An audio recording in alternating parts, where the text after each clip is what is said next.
ضرور کوئی مسلمان ہوگا، اور آپ صلی اللہ علیہ وسلم نے اتنے سخت ظلم کے بعد بھی ان سب کو معاف کر دیا۔ مکہ واپس آتے ہوئے آپ صلی اللہ علیہ وسلم نے راستے میں جنوں کے ایک گروپ کو بھی اسلام کی دعوت دی اور انہوں نے بھی اسلام قبول کر لیا۔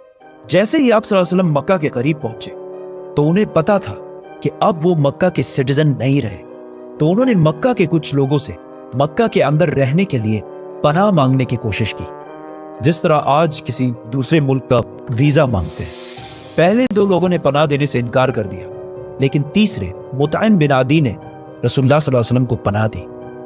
طائف کے اتنے برے ایکسپیرینس کے بعد بھی رسول اللہ صلی اللہ علیہ وسلم کو کوئی فرق نہیں پڑا اور انہوں نے اسلام پھیلانے کا کام جاری رکھا۔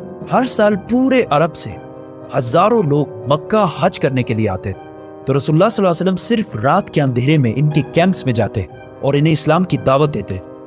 لیکن اس سب سے بھی بہت کم لوگ اسلام کی طرف آتے، کیونکہ جب بھی آپ صلی اللہ علیہ وسلم اسلام کی دعوت دیتے تو ابو لہب آپ صلی اللہ علیہ وسلم کے چچا ان کے پیچھے پیچھے جاتے اور سب سے کہتے کہ ان کی بات نہ مانو۔ طائف کے اگلے سال جب رسول اللہ صلی اللہ علیہ وسلم ان کیمپس میں گئے تو وہاں مدینہ کے 6 لوگوں سے ملاقات ہوئی۔ جیسے ہی آپ صلی اللہ علیہ وسلم نے انہیں اسلام کی دعوت دی تو انہوں نے آپس میں کہا کہ کیا یہ وہی پیغمبر تو نہیں ہے جس کے بارے میں یہودی ہمیں بہت سالوں سے کہہ رہے ہیں؟ اب یہ کسی کو پتا نہیں تھا، پچھلے 1000 سال سے اللہ یہودیوں کے ذریعے مدینہ والوں کے دماغوں کو ٹرین کر رہا تھا کہ بہت جلد مدینہ میں ایک پیغمبر آنے والے ہیں۔